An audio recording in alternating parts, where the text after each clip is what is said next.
Ano man ang paniniwala po ng tao, manggaling man yan sa Biblia o sa ibang tao, mga kapatid, ang paniniwala po na meron tayo, yan po ay nanggagaling talaga sa pakikinig. Amen po mga kapatid, kahit yung paniniwala natin sa pamamahiin, diba, paano ka ba nagkaroon ng paniniwala dyan? Kasi may nagsabi sa iyo, kasi narinig mo. So ganoon din po mga kapatid, sa salita po ng ating Panginoon, yung pananampalataya na ibinigay sa atin ng Diyos. Nanggagaling po yan sa pamagitan ng ng pakikinig. Amen. Kaya sa atin, sa umagang ito mga kapatid, tayo po ay makinig.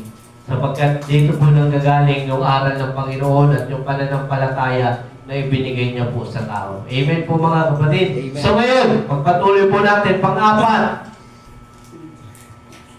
Dito po tayo sa isang bunga po ng Espiritu Santo na tinatawag na katuwaan or joy. Ayan, mga kapatid. So ano ba yung katuwaan, mga kapatid? So, kung gagamitin natin ang ating isip, madali lang maunawaan, tama? So ngayon, tulad yan ang sabi ko mga kapatid, isa sa mga bunga po ng Espiritu Santo ay yung tinatawag po na katuwaan. Ayan, o yung joy. So, ano ibig sabihin kapag ba ikaw naka-receive ka ng Espiritu Santo, tatawa ka lang ng tatawa? At tulad ng sinasabi ng iba na kapag ikaw ay naglingkod sa Panginoon, puro kasiyahan na lang. Di ba? Puro magagaan na bagay, mawawalan ka na ng problema. Kasi yun ang mindset eh. Di ba? Kapag ikaw ay may Diyos, siyempre, ang isip ng tao, ang Diyos nagpo-provide. Nag-heal, nagpapagaling siya. Ang Panginoon nag-iingat. So, ibig sabihin nun, kapag ako'y nakatanggap ng Espiritu Santo, hindi na ako makakaramdam ng kalungkutan. Wala na akong problema. Ganun ba yun mga kapatid? So hindi po ganun mga kapatid ang paglilingkod po sa Panginoon. Pag ikaw po ay naglingkod sa Diyos, lahat ng bagay, lahat ng pakiramdam, lahat ng experience mararamdaman mo. Amen. Mararanasan mo. Kung gusto mo ng medyo aksyon, mararamdaman mo yan sa paglilingkod sa Panginoon. Amen. Kung gusto mo ng masaya, ganun din mga kapatid. Kung gusto mo medyo drama, mga kapatid, malaki pa o kay drama, mararanasan mo yan mga kapatid kapag ikaw ay naglingkod po sa Panginoon. Amen. So lahat ng experience mga kapatid, pwede mong ma-experience po sa paglilingkod sa ating Panginoon. So ano nga ba mga kapatid? Ang ibig sabihin, kapag sinabing katuwaan, o joy. So tulad po ng mga nakaraan, siyempre lima lang din naman ito, 5 truths about joy, mga kapatid, para mas maunawaan po natin kung ano po yung tinatawag na katuwaan. Handa po ba kayo mga kapatid? Amen. Handang-handa na talaga? Amen. Handa na ba talaga makinig? So ngayon, number 1, na kailangan natin maunawaan mga kapatid about po katuwaan. Joy is not the same as happiness. Naniniwala ba kayo mga kapatid? Joy, mga kapatid, yung tinatawag po na joy, hindi po siya katulad na tinatawag po na happiness. Alam niyo yung happiness, mga kapatid. So, alamin natin mga kapatid, bakit nga ba nasabi na hindi po siya parehas? So, ano ba ibig sabihin mga kapatid ng joy? Ang joy kasi mga kapatid, sabi dito, ang joy at happiness are positive emotion. So, parehas siyang positive mga kapatid. No? They differ in their intensity, duration, and underlying source. Ibig sabihin, ang pinagkaiba po ng joy at ng happiness mga kapatid, yung intensity o yung pinanggagalingan ng kanilang kasiyahan. Amen mga kapatid. Joy is often described as a deeper, more enduring feeling. Ibig sabihin mga kapatid, yung joy, yan po mga kapatid ay mas malalim. Naunawaan niyo mga kapatid na feeling or emotion ng isang tao.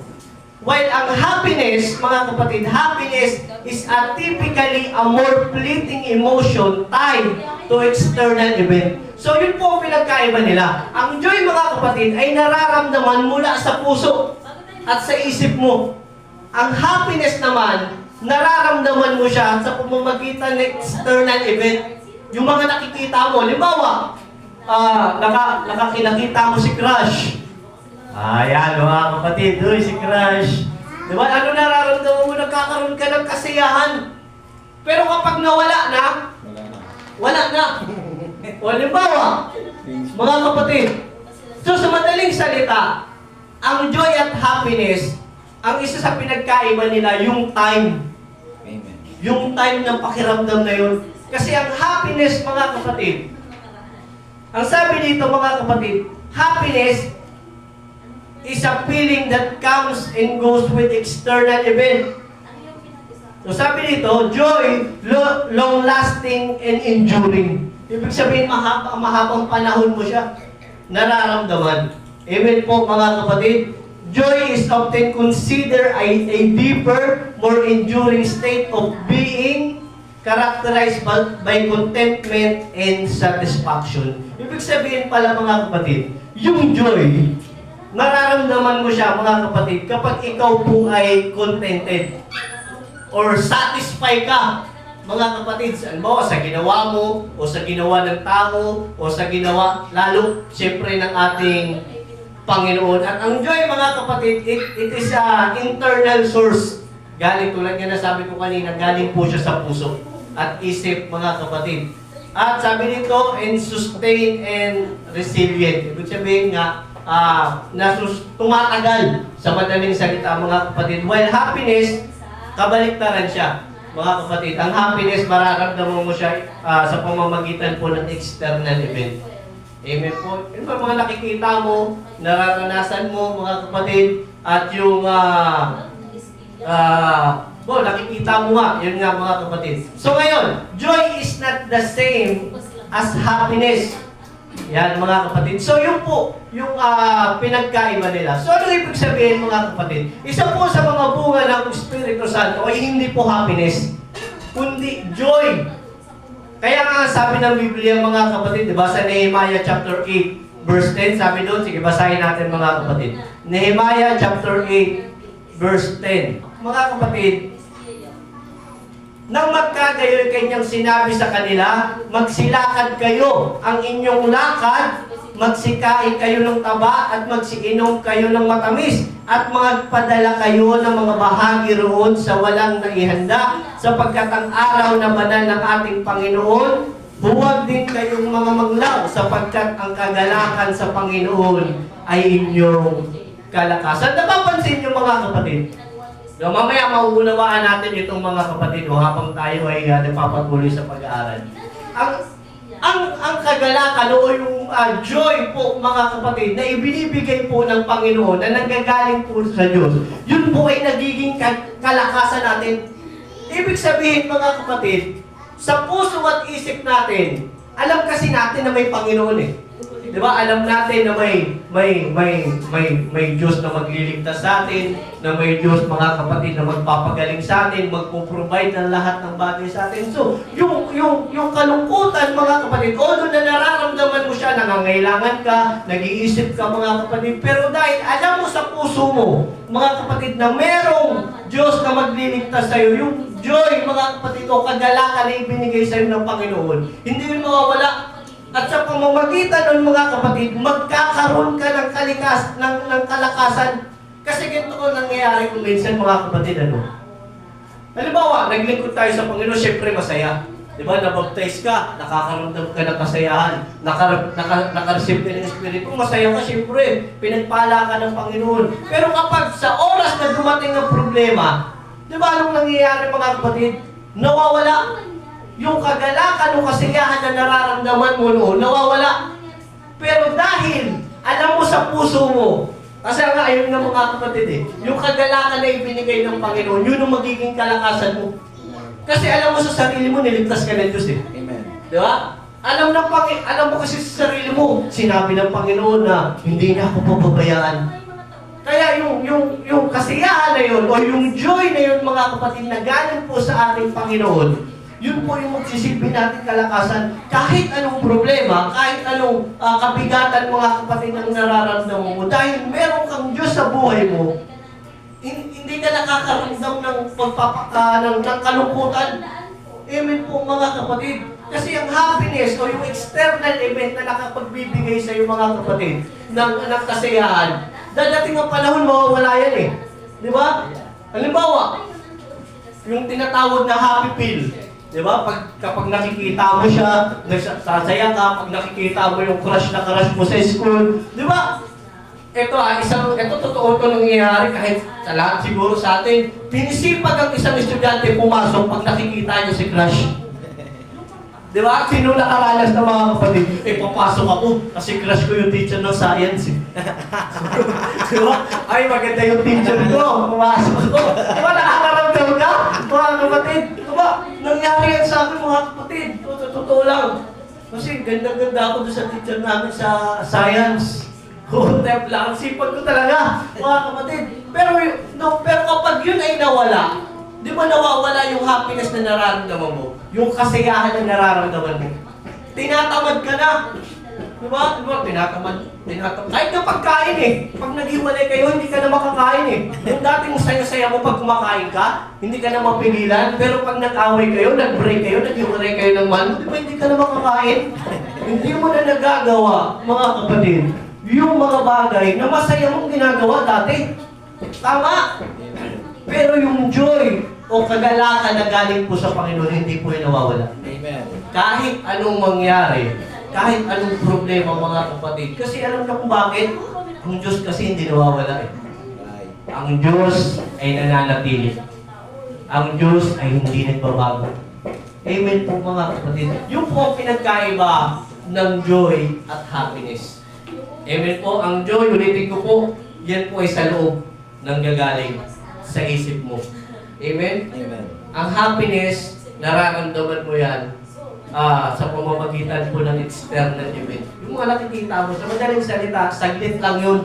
Pero yung joy na ibinibigay po ng ating Panginoon, mga kapatid, magpakailanman po yun, mga kapatid. Kasi alam mo na meron kang Diyos, mga kapatid. O sabi dito, joy is not an emotion, it's an anchor. Ibig sabihin, anchor siya, hindi siya emotion. Yung joy, yung kagalakan na sinasabi po ng Biblia, hindi po siya emotion talaga. Yun po ay isang anchor. Alam niyo yung anchor, mga kapatid? Angkla. Sa Tagalog, yung ginagamit sa mga barko, yung inilalaglag, di ba? Para saan po yun? Di ba? Para hindi umalis. No, malakas yung alon. Pag may angkla ka, hindi siya dadalhin kung saan-saan. Tama mga kapatid, yun po yung joy o kagalakan na ibinibigay ng Panginoon. Na kahit anong bagyo sa buhay mo, hindi ka niya dadalhin, hindi ka niya madadala. Naunawaan yung mga kapatid. Kasi yun yung magiging kalakasan mo eh. Joy of the Lord. Joy na nanggagaling po sa ating Panginoon. Na kahit anong problema, anong kabigatan mga kapatid, dahil alam mo na may Diyos ka, mga kapatid, hindi ka mauuga. Amen? Joy is not an emotion. It's an anchor. Amen. Angkla po yan ang pananampalataya natin, ang paglilingkod natin, mga kapatid. Kaya kahit anong problema, nyo isipin yung Panginoon. Amen. Right. Tutulungan ako ng Diyos. Amen. Hindi ako papabayaan ng Diyos. Amen. Pagalingin ako ng Panginoon. Di ba? Anong pakiramdam mga kapatid? Yung kalungkutan na nararamdaman mo, napapalitan ng kagalakan. Praise God. Diba? Yung mindset na kahit anong problema ko, ililigtas ako ng Panginoon. Pagdating ng panahon, may mansyon ako sa langit. Amen.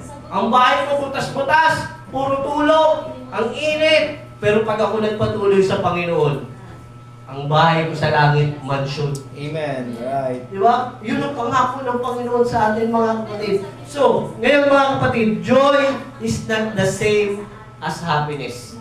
Hindi po sila parehas, mga kapatid. So ngayon, number 2, na kailangan natin maunawaan, mga kapatid, about katuwaan.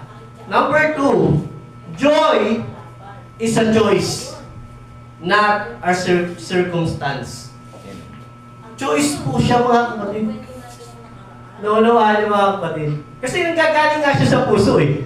Kasi yung happiness, hindi mo naman siya hindi mo siya pinilit. Kusa siyang nangyari.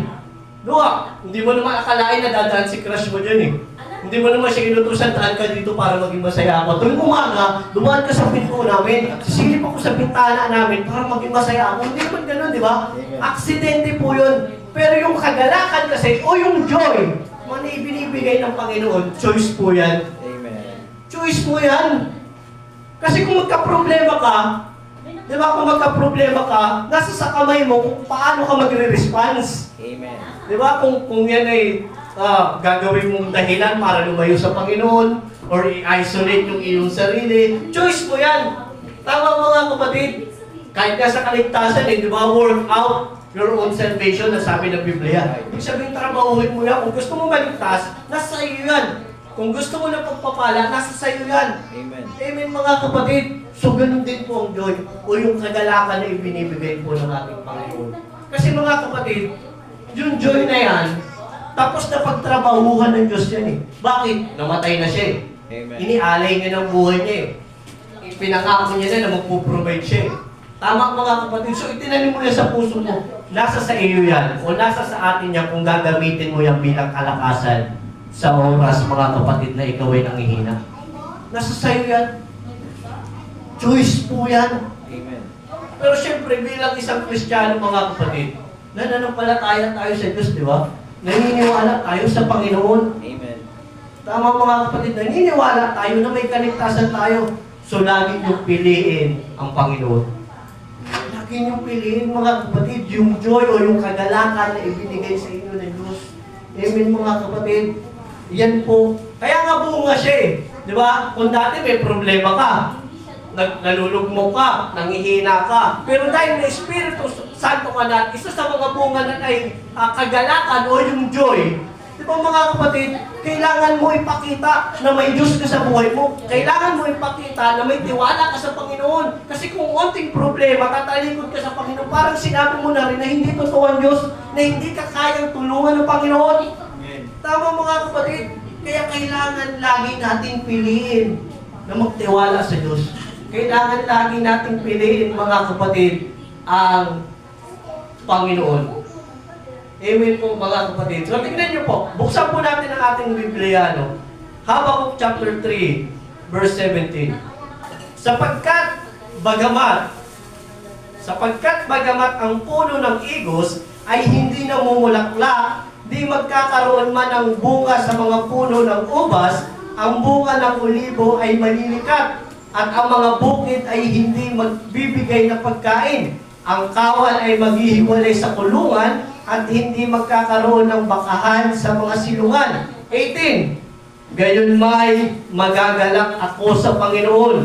Ako'y magagalak sa Diyos ng aking kaligtasan. Tingnan niyo mga kapatid, ano? Kung uunawain natin ito at bubuksan natin ang ating mga isip sa mga obserbahan natin itong versikulo na ito mga kapatid. Kasi nung unang panahon, hindi po panahon ng hapon ha, noong unang panahon mga kapatid, kasi ang isa naman sa kinabubuhay nila, siyempre yung mga ubas, di ba mga kapatid, yung mga nabanggit niya sa madaling salita, ito po yung mga pangangailangan nila noong unang panahon mga kapatid. Ang sabi niyan mga kapatid, bagamat ang puno ng igos ay hindi namumulaklak, hindi mo siya, mga sa madaling salita, hindi na siya nagpo-provide mga kapatid, hindi magkakaroon man ang bunga sa mga puno ng ubas. At ang sabi nito, ang bunga ng olibo ay maglilikat at ang mga bukid ay hindi magbibigay ng pagkain. Tignan niyo mga kapatid, yung bukid na hindi mag-aano. Pero ang sabi sa 18, gayon may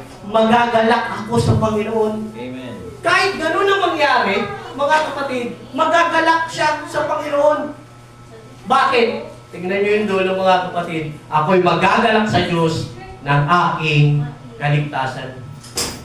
O mga kapatid, kahit anong mangyari sa buhay natin mga kapatid, yung kagalakan natin mga kapatid, huwag natin iwawala sa Panginoon. Amen. Kasi yun ang magliligtas sa atin eh. Right. Tama mga kapatid, ano man ang hirap natin dito sa mundo mga kapatid, o yung mga problema na pinagdaranasan natin, o sabihin na natin mga kapatid, na itinakwil ka mga kapatid kahit ng sarili mong pamilya.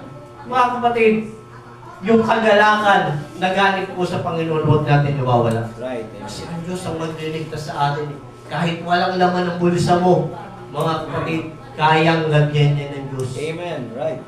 Kahit walang pagkain sa plato mo, mga kapatid, kayang isustain ng Diyos ang pagkain mo. Amen mga kapatid, kailangan lang natin maglingkod sa Panginoon. Yun naman ang sabi ng Biblia, di ba? Matthew chapter 6 verse 33. Di ba? Uunahin mo ang kakaharian ng Panginoon at ang kanyang katwiran, lahat ng mga bagay na yan, pagkain mo, inumin mo, dadamtin mo, kapag inuna mo ang Panginoon, ibibigay sa iyo ng Panginoon lahat yan. Right, amen. Hindi ka magkukulang mga kapatid. Lahat ay ibibigay ng Diyos mga kapatid. So, joy is a choice. Piliin mo. Amen. Piliin mo ang kagalakan na nanggagaling sa Panginoon. Kahit anong mangyari sa iyo mga kapatid, piliin mo ang Panginoon mga kapatid. Ang sabi dito, joy is a choice. You have to stop waiting for joy to happen and instead practice rejoicing even in difficulty. Yeah, kaya nga choice eh. So kailangan natin i-practice kahit anong nangyayari sa iyo. Kailangan matutunan mo, mga kapatid, magalak sa Panginoon. Amen po mga kapatid. So pangatlo,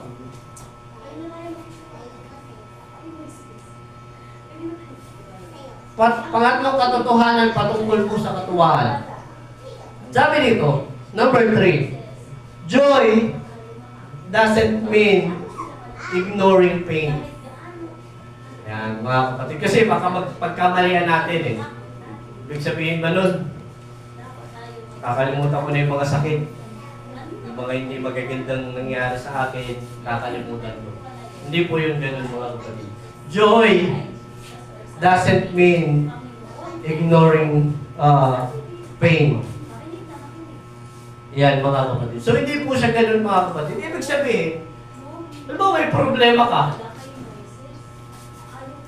hindi mo siya papansinin, dito ko magpo-focus sa Panginoon. Hindi po mga kapatid. Kasi kapag yun ang ginawa mo, kinalimutan mo problema, hindi yun mawawala. Amen. Kapag ikaw ay na problema uli, babalik ka na naman doon. Amen. Nakunawaan niyo mga kapatid?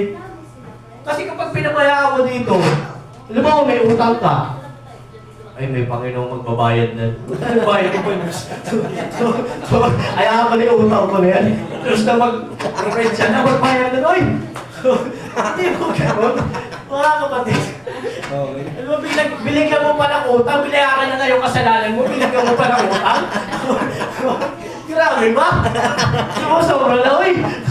Diba mga kapatid, hindi po gano'n, mga kapatid. Ang pinupunto po, mga kapatid, na salita po ng ating Panginoon, na kahit may problema ka, hindi po siya hindi siya ini-ignore mo siya. Mas pinipili mo lang talagang magtiwala sa Diyos. Amen. Mas pinipili mo lang talagang mga kapatid na manampalataya sa Panginoon. Pero hindi ibig sabihin, iisang tabi mo na siya. Amen? Ibig sabihin, sa pamamagitan ng Panginoon, manlulutas mo yan. Amen. Sa pamamagitan ng tulong ng Diyos, mga kapatid, sa kalakasan na ibinibigay niya sa iyo at karunungan na ibinibigay sa atin ng Panginoon, mariresolbahan natin yung problema na yan. Amen. Amen mga kapatid. Hindi po yun hindi porket ay, may kagalakan ako, naku, walang problema. Worship. Paglabas mo, problemado ka ulit. Diba? Ay, wala akong makain, wala akong trabaho. Hindi, magtitiwala ako sa Panginoon. Pagdating ko sa bahay mo, wala kang pa rin kakainin. Diba? Ano bakit? Trabaho, mag-apply kasi tayo, diba? Diba, kapatid? Diba? Sabi nga eh, di ba, faith without action is dead. Amen. Di ba? Kahit anong pananampalataya. Halimbawa, sa paggaling, nagpe-pray ka, meron kang malalang sakit. Siyempre kailangan mo mag-maintenance. Kailangan mo itigil yung mga bagay na nakakasama sa sakit mo. Halimbawa, nananampalataya ko sa Panginoon. Wala kang ginagawa, hindi ka umiinom ng gamot. Hindi mo iniinom yung maintenance mo, lalo lumala, questionin mo pa ang Panginoon. Hindi po yung ganun mga kapatid. Ang pananampalataya na meron po tayo, kailangan ng action. Amen. Right. Kung naniniwala ka sa Panginoon, kailangan mo magpabautismo sa pangalan. Right. Amen. Kung gusto mo maligtas, kailangan mo maglingkod sa Panginoon. Right. Kung naniniwala kang may Diyos. Diba mga kapatid? Ano sabi ng Biblia mga kapatid? Walang pananampalataya, hindi ka lugod-lugod sa Panginoon. Ang lahat na sumasampalataya sa Diyos, kailangan naniniwala may Diyos. Amen. At naniniwala na ang Diyos ang nagbibigay o nagaganti sa lahat ng sa Kanya'y nagsisihanap. Ibig sabihin, kung ikaw ay manampalataya sa Panginoon, kailangan maniwala ka na mag-provide siya. Pero kailangan mo umaksyon kasi. Mapapatunayan ang pananampalataya na meron tayo sa pamamagitan ng aksyon na ginagawa natin. Amen. Amen po mga kapatid. Kailangan natin mga kapatid ng aksyon. So balik tayo dito mga kapatid. Joy doesn't mean ignoring pain. Hindi po siya ganun. Amen po mga kapatid. Ibig sabihin lang nito mga kapatid, mas pinipili mo lang talagang magtiwala sa Panginoon. Kahit anong mangyari, mga kapatid, kahit anong nararamdaman mo, piliin mo magtiwala sa Diyos. Kasi yun yung magiging kalakasan mo eh. Pero hindi ibig sabihin, hindi mo na susolusyonan. Amen. Solusyonan mo siya sa pamamagitan ng kalakasan at karunungan na ibinibigay sa inyo ng Diyos. Praise God. Amen. Kailangan natin ng Panginoon, hindi mo yan masolusyonan mga kapatid na sa sarili mo lang. Right. Kailangan natin ng Panginoon. Amen. Lahat ng bagay mga kapatid, kailangan natin ng Diyos. Amen. Kailangan natin ang Panginoon. Ulitin ko mga kapatid, kailangan natin ang Panginoon. Hindi natin magagawa ang isang bagay ng tayo lang. Amen. Kailangan natin ng Diyos. Praise God. Kailangan mo ng Diyos kapatid. Sa buhay mo, kung gusto mo maligtas mga kapatid, kailangan mo ang Panginoon. Amen po mga kapatid, wala po makapagliligtas sa atin kundi ang ating Diyos lang mga kapatid. Praise the Lord. So pang-apat, joy needs to be cultivated. Pag sinabing cultivated, mga kapatid, ang sabi po ni Google, cultivated, refined, and well-educated. Yan. O, ito po ay tumutukoy mga kapatid sa karunungan na meron tayo. Saan? Siyempre sa salita ng ating Panginoon. Kasi tulad din ng pinag-aaralan natin kanina, sabi ko nga, mas mauunawaan natin yung ating pinag-aaralan kapag patuloy nating pinakinggan itong doktrina natin. Ang joy, mga kapatid, kailangan po ay maging cultivated. Pag sinabing cultivated, mga kapatid, refined and well-educated. Well-educated. Saan po? Siyempre sa salita ng Panginoon. Amen. Isipin ninyo mga kapatid, paano mo masasabi sa sarili mo na magpapagaling ang Panginoon kung hindi mo nabasa sa Bible? Diba? Kasi ang pananampalataya natin nagkagaling sa pakikinig eh. Amen. Diba? Pakikinig na salita ng Panginoon. Pakikinig, nagbabasa ka. So yung yun kasi yung uhugutin mo. Iniisip nyo mga kapatid. Halimbawa, ito isang halimbawa. May tinatawag tayong emergency fund. Tama? Kailan ginagamit yung emergency fund? Kapag sa oras ng pangangailangan, halimbawa, may nagkasakit sa inyo, hindi ka nawawalan. Meron kang bubunutin. Meron kang kukuhain. Naunawaan niyo mga kapatid? Ganun po mga kapatid, yung tinatawag na joy. Yun kasi yung paghuhugutan mo. Nagaling po sa Panginoon. Nagigets niyo yung point? Mga kapatid, buksan natin ang ating Biblia mga kapatid. Philippians chapter 4 verse 8. Para mas maunawaan natin itong tinasabing joy, needs. Pag sinabing needs, kailangan talaga. Kailangan naman kasi talaga mga kapatid eh. Sa kauhugot. Di ba? Paano kauhugot mga kapatid kung wala? Di ba? Philippians chapter 4 verse 8. Natapos-tapusan, mga kapatid, anumang bagay na katotohanan, anumang bagay na kagalang-galang, anumang bagay na matuwid, anumang bagay na malinis, anumang bagay na kaibig-ibig, anumang bagay na mabuting ulat, kung may anumang kagalingan, at kung may anumang kapurihan, ay isipin ninyo ang mga bagay na ito. Verse 9, ibaba natin mga kapatid. Ang mga bagay na inyong natutuhan at tinanggap at narinig at nakita sa akin ay ang mga bagay na ito ang gawin ninyo. At ang Diyos ng kapayapaan ay isa sa inyo. Mga kapatid, anuman ang bagay na nakatotohanan. Siyempre ito about to sa Panginoon eh. Ito po ay tumutukoy mga kapatid sa mga ginawa po ng Diyos, sa mga miracle niya, sa pagpapagaling, pagpuprovide, pagliligtas, pag-alay niya ng kanyang buhay. Ito po ay tumutukoy doon mga kapatid. Ang sabi po ng Biblia, isipin ninyo ang mga bagay na ito. Amen mga kapatid. So joy needs to be cultivated. Hindi mo maiisip kung wala kang alam. Amen. Kaya napaka-importante nga mga kapatid ng pagbabasa ng Biblia, pakikinig ng mga testimony.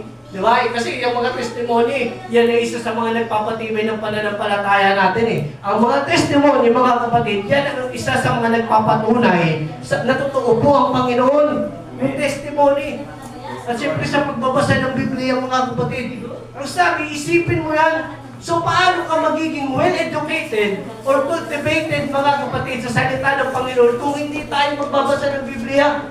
Naunawaan niyo, mga kapatid? Take note, mga kapatid, ang pag-aaral po ng salita ng Diyos, hindi mo kailangan mag-enroll.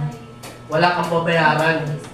Naunawaan niyo, mga kapatid? Amen. Yung Bible nga, binibigay na lang ng libre.